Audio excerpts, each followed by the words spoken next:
After a restaurant cashier refused to serve a police officer in uniform, the manager defended her employee, arguing that they didn't have to assist anyone they don't like.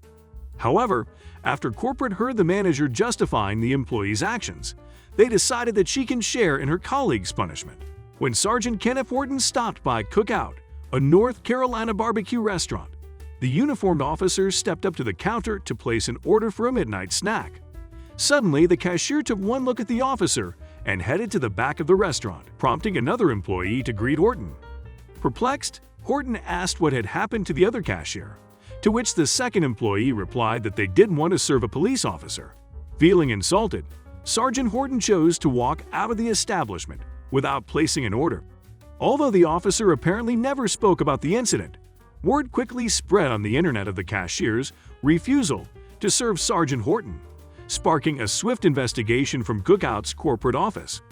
Within days, the cashier was fired for discriminating against a customer based on their choice of profession. Of course, corporate wasn't finished cleaning house.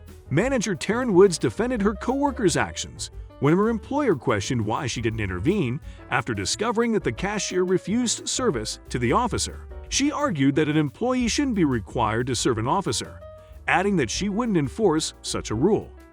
If employees don't feel comfortable taking somebody else's order, then it's not wrong for them to have somebody else to take their order or contact the manager, Woods told WTVD.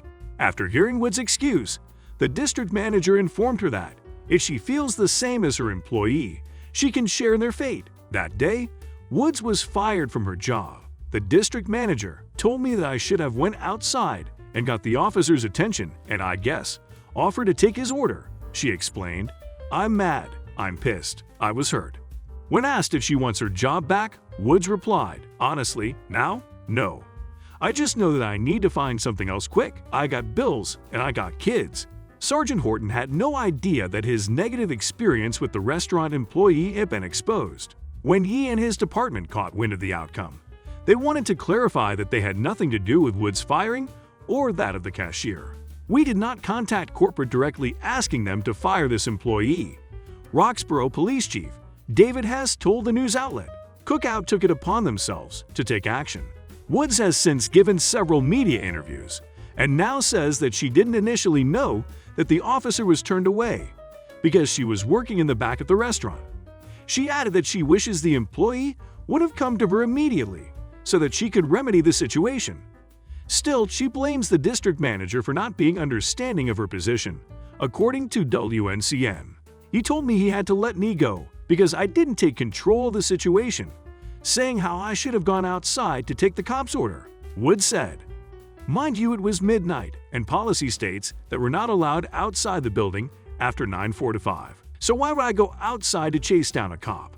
Woods claims that her defense of the cashier has nothing to do with the profession of the officer. In fact, she says that she had no problem taking Sergeant Horton's order if only she had known that the employee refused. It is frustrating because it's a lie, and they got all this stuff stirred up.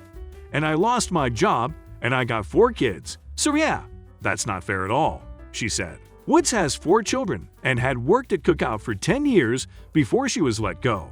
Although some have come to her defense, the former manager insisted that she doesn't want to be rehired at the restaurant. The police department expressed their dismay that Sergeant Horton was refused service, adding that the outcome easily could have been avoided.